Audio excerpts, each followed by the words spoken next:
ಪ್ರೀತಿಯ ಪ್ರಥಮ ಹಾಗೂ ದ್ವಿತೀಯ PUC ವಿದ್ಯಾರ್ಥಿಗಳೇ, ಈಗ ತಾನೇ ನಾನು ಸಂಜೆ ಒಂದು ವಿಡಿಯೋ ನಿಮಗೆಲ್ಲರಿಗೂ ಕೂಡ ಅಪ್ಲೋಡ್ ಮಾಡಿ ರಿಲೀಸ್ ಆಯಿತು, ಹೌದಲ್ವಾ?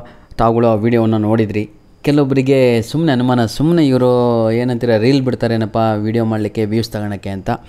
ನಿಮ್ಮ ಮುಂದೆ ಒಂದು ಸರ್ಕ್ಯುಲರನ್ನು ಈಗ ಡಿಸ್ಪ್ಲೇ ಮಾಡಿದ್ದೀನಿ, ತಾವುಗಳು ಪ್ರತಿಯೊಬ್ಬರು ಕೂಡ ನೋಡ್ಬೋದು. ಇದು ನಿಮ್ಮ ಜಿಲ್ಲೆಗೂ ಬಂದಿದೆ, ಆದರೆ ಇನ್ನೂ ಅದು ಹೊರಗಡೆ ಯಾರೂ ಕೂಡ ರಿಲೀಸ್ ಮಾಡಿಲ್ಲ.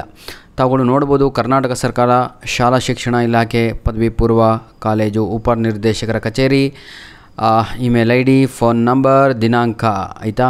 ಏನಿದೆ ಸುತ್ತೋಲೆನಲ್ಲಿ ಅಂತ ಸ್ವಲ್ಪ ಓದ್ಕೊಂಡು ಬರೋಣ, ಆಯಿತಾ? ನೋಡಿ, ವಿಷಯ ಪರಿಷ್ಕರಿಸಿದ ಮೊದಲ ಕಿರಿ ಪರೀಕ್ಷೆಯ ವೇಳಾಪಟ್ಟಿಯನ್ನು ಮತ್ತೊಮ್ಮೆ ಪರಿಷ್ಕರಿಸಿ ಪ್ರಕಟಿಸುವ ಬಗ್ಗೆ ಅಂತ ಹೇಳಿದರೆ, unit test 1 formative assessment 1 clear all of you, ಘಟಕ ಪರೀಕ್ಷೆ 1 ಅಂತ. ಆ ಒಂದು ಪರೀಕ್ಷೆ 22ನೇ ತಾರೀಕು ನಡೆಸಬೇಕು ಅಂತ ಡಿಸೈಡ್ ಮಾಡಿದರು. ತಾವುಗಳು ನೋಡಿ, ಇಲ್ಲಿ ಜುಲೈ 24ರಿಂದ ಜುಲೈ 26ರವರೆಗೆ ಮೊದಲು ಕಿರು ಪರೀಕ್ಷೆ ನಡೆಸಬೇಕೆಂದು ತಿಳಿಸಲಾಗಿತ್ತು. 24ನೇ ತಾರೀಕು 22ನೇ ತಾರೀಕು ಡಿಸೈಡ್ ಮಾಡಿದರು. ಏನಂತ? 24ನೇ ತಾರೀಕು ಇದೇ ತಿಂಗಳದು, ಅಂದರೆ ಇವತ್ತೇ ಯೂನಿಟ್ ಟೆಸ್ಟ್ ನಡೆಸಬೇಕು ಅಂತ ಇಡೀ ಶಿವಮೊಗ್ಗ ಜಿಲ್ಲೆಯಲ್ಲಿ, ಆಯಿತಾ? ಹಳ್ಳಿ ಆಗಿರ್ಬೋದು, ಗ್ರಾಮ ಆಗಿರ್ಬೋದು, ಅಥವಾ ನಿಮ್ಮ ತಾಲೂಕಾಗಿರ್ಬೋದು. ಆದರೆ ಮತ್ತೊಮ್ಮೆ ಏನು ಮಾಡ್ತಾರೆ ಅಂದರೆ ಸಭೆಯನ್ನು ನಡೆಸ್ತಾರೆ. ಆದರೆ ಆ ದಿನಾಂಕದಲ್ಲಿ ಶಾಲಾ ಶಿಕ್ಷಣ ಇಲಾಖೆಯು PUC ಜ್ಞಾನ ಸೇತು ಯೂಟ್ಯೂಬ್ ಲೈವ್ ಕಾರ್ಯಕ್ರಮವನ್ನು ಹಮ್ಮಿಕೊಂಡಿರುತ್ತಾರೆ. ಆದ್ದರಿಂದ ಮೊದಲ ಕಿರು ಪರೀಕ್ಷೆಯು ಮುಂದೂಡಿ ವೇಳಾಪಟ್ಟಿಯನ್ನು ಮತ್ತೊಮ್ಮೆ ಪರಿಷ್ಕರಿಸಿ ವೇಳಾಪಟ್ಟಿಯನ್ನು ಪ್ರಕಟಿಸಿದೆ. ಈ ವೇಳಾಪಟ್ಟಿಯಂತೆ ಪರೀಕ್ಷೆಗಳನ್ನು ನಡೆಸಲು ತಿಳಿಸಿದೆ. ಹಾಗಿದ್ರೆ ಮೊದಲನೇ ಕಿರು ಪರೀಕ್ಷೆ, ಆಯಿತಾ, ರಿವೈಸ್ಡ್ ಟೈಮ್ ಟೇಬಲ್ ಅಂತ ಕರಿತೀವಿ ಇದನ್ನು. ಯಾವುದು? ಪರಿಷ್ಕೃತ ಮತ್ತು ಅಂತಿಮ ವೇಳಾಪಟ್ಟಿ, ಅಂದರೆ revised and final time table for unit test 1 ಪ್ರಥಮ PUCಗಾಗಿರ್ಬೋದು ಅಥವಾ ದ್ವಿತೀಯ PUCಯ ವಿದ್ಯಾರ್ಥಿಗಳಿಗೆ ಆಗಿರ್ಬೋದು. ತಾವುಗಳು ನೋಡ್ಬೋದು, ಈ ಒಂದು ದಿನದಲ್ಲಿ 2 ಎಕ್ಸಾಮ್ಗಳನ್ನು ಕಂಡಕ್ಟ್ ಮಾಡಲಾಗುತ್ತೆ. ಯೂನಿಟ್ ಟೆಸ್ಟು ಬೆಳಗ್ಗೆ 10 ಗಂಟೆಯಿಂದ 11:30 ಹಾಗೂ ಮಧ್ಯಾಹ್ನ ಏನಿದೆಯಪ್ಪ ಟೈಮು 1 ಗಂಟೆಯಿಂದ 2:30. ಈ ಸಮಯದಲ್ಲಿ ಈ ಎಲ್ಲ ಪರೀಕ್ಷೆಗಳನ್ನು ಕೈಗೊಳ್ಳಲಾಗುತ್ತೆ. ತಾವುಗಳು ನೋಡ್ಬೋದು, 28ನೇ ತಾರೀಕು ಅವರಿಗೆಲ್ಲರಿಗೂ ಕೂಡ ರಾಜ್ಯಶಾಸ್ತ್ರ, ಲೆಕ್ಕಶಾಸ್ತ್ರ, ಭೌತಶಾಸ್ತ್ರ ಇದೆ, ಹೌದಲ್ವಾ? ಕ್ಲಿಯರ್. ಹಾಗೂ ಕನ್ನಡ ಕೂಡ ಇದೆ.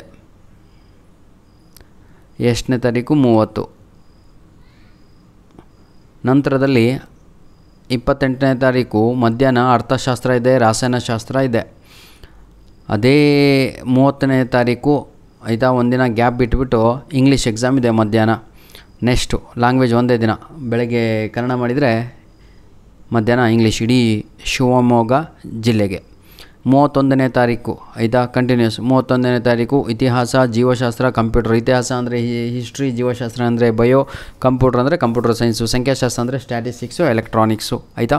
ಮಧ್ಯಾಹ್ನ 1ರಿಂದ 2:30 ಸಮಾಜಶಾಸ್ತ್ರ, ಗಣಿತ, ವ್ಯವಹಾರ ಅಧ್ಯಯನ ಅಂತ ಇದೆ. ಸಮಾಜಶಾಸ್ತ್ರ ಅಂದರೆ ಸೋಷಿಯಾಲಜಿ, ಗಣಿತ ಅಂದರೆ ಮ್ಯಾಥ್ಸು, ವ್ಯವಹಾರ ಅಧ್ಯಯನ ಅಂದರೆ ನಿಮ್ಮ ಬಿಸ್ನೆಸ್ ಸ್ಟಡೀಸ್ ಎಕ್ಸಾಮ್ ಆಗಿರುತ್ತೆ ಮಧ್ಯಾಹ್ನ.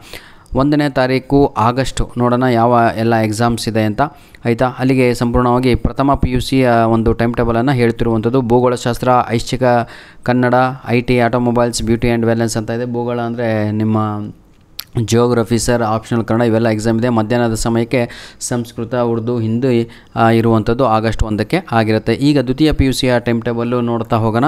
ಅವರಿಗೂ ಕೂಡ ಸೇಮ್ ಆ್ಯಸ್ ಇಟ್ ಈಸ್ ಏನು ಓದಿದ್ನೋ ಅದೇ ರೀತಿಯಾಗಿ ಇರುವಂಥದ್ದಾಗಿರುತ್ತೆ. ಪ್ರಥಮ PUCಯ ವಿದ್ಯಾರ್ಥಿಗಳಿಗೂ ಹಾಗೂ ನಮ್ಮ ಸ್ವಲ್ಪ ಚೇಂಜ್ ಇದೆ, ಅದನ್ನು ಓದಿ ಮುಗಿಸಿದರೆ ಒಳ್ಳೆಯದು ಅನಿಸುತ್ತೆ. ನೋಡಿ, 28ನೇ ತಾರೀಕು, ಆಯಿತಾ, ಇತಿಹಾಸ, ಜೀವಶಾಸ್ತ್ರ, ಕಂಪ್ಯೂಟರ್ ಸೈನ್ಸು, ಸಂಖ್ಯಾಶಾಸ್ತ್ರ, ಎಲೆಕ್ಟ್ರಾನಿಕ್ಸ್ ಬೆಳಗ್ಗೆ ಇರುವಂಥ ಪರೀಕ್ಷೆಗಳು. 28 ಮಧ್ಯಾಹ್ನಕ್ಕೆ ಸೋಮವಾರ ದ್ವಿತೀಯ PUCಯ ಪರೀಕ್ಷೆಗಳು. ಸಮಾಜಶಾಸ್ತ್ರ, ಗಣಿತ, ವ್ಯವಹಾರ ಅಧ್ಯಯನ ಆಗಿರುತ್ತೆ. 30ನೇ ತಾರೀಕು ಜುಲೈ ತಿಂಗಳು, ಇದೇ ತಿಂಗಳ 30ನೇ ತಾರೀಕು ರಾಜ್ಯಶಾಸ್ತ್ರ ಅಂದರೆ ಪೊಲಿಟಿಕಲ್ ಸೈನ್ಸು, ಲೆಕ್ಕಶಾಸ್ತ್ರ, ಭೌತಶಾಸ್ತ್ರ ಅಂತ ಇದೆ, ಅಂದರೆ ಫಿಸಿಕ್ಸು, ಅರ್ಥಶಾಸ್ತ್ರ ಹಾಗೂ ರಸಾಯನಶಾಸ್ತ್ರ. ನೋಡಿ ವಿದ್ಯಾರ್ಥಿಗಳೇ, ಏನಂತೀರ ತಾವುಗಳು, ಮಧ್ಯಾಹ್ನ ಇರುವಂತಹ ಪರೀಕ್ಷೆಗಳು ಮಧ್ಯಾಹ್ನ ನಡೀತವೆ, ಬೆಳಗ್ಗೆ ಇರುವಂಥ ಬೆಳಗ್ಗೆ ನಡೀತವೆ. ಎರಡೂ ಒಂದೇ ಸಲ ನಡೆಸಲ್ಲ. ನಿಮಗೆ ಸ್ವಲ್ಪ ಒಂದು 1.5 hour ಬ್ರೇಕ್ ಸಿಗುತ್ತೆ ಊಟಕ್ಕೆ ಹಾಗೂ ಸ್ವಲ್ಪ ಪ್ರಿಪ್ರೇಷನ್ ಮಾಡಿಕೊಳ್ಳಲು. ಎಲ್ಲ ಪರೀಕ್ಷೆಗಳು 40 ಅಂಕದಾಗಿರುತ್ತೆ ಹಾಗೂ 35 ಅಂಕದಾಗಿರುತ್ತೆ. ಈ ವಿಡಿಯೋದ ಡಿಸ್ಕ್ರಿಪ್ಷನ್ ಬಾಕ್ಸಲ್ಲಿ ಪ್ರತಿಯೊಂದು ಎಕ್ಸಾಮಿನ ಕ್ವಶನ್ ಪೇಪರು ನಿಮಗೆ ನಾನು ಯೂನಿಟ್ ಟೆಸ್ಟು ಇದೇ ಒಂದು ವಿಡಿಯೋದ ಡಿಸ್ಕ್ರಿಪ್ಷನ್ ಬಾಕ್ಸಲ್ಲಿ ನೀಡಿರ್ತೇನೆ. ಜೊತೆಗೆ ನನ್ನ ಪ್ರೀತಿಯ ವಿದ್ಯಾರ್ಥಿಗಳೇ, ಯಾರಿಗೆಲ್ಲ ಏನಾದರೂ ಡೌಟ್ ಇದೆ ತಾವುಗಳು ಕಮೆಂಟ್ ಮುಖಾಂತರ ನಮಗೆ ಏನಂತೀರ ಸರ್, ತಾವುಗಳು ರಿಕ್ವೆಸ್ಟನ್ನು ಕಳಿಸಬಹುದು ಹಾಗೂ ತಮ್ಮ ಡೌಟ್ಸ್ಗಳನ್ನು ಕ್ಲಿಯರ್ ಮಾಡಿಕೊಳ್ಳಬಹುದು. ಧನ್ಯವಾದಗಳು.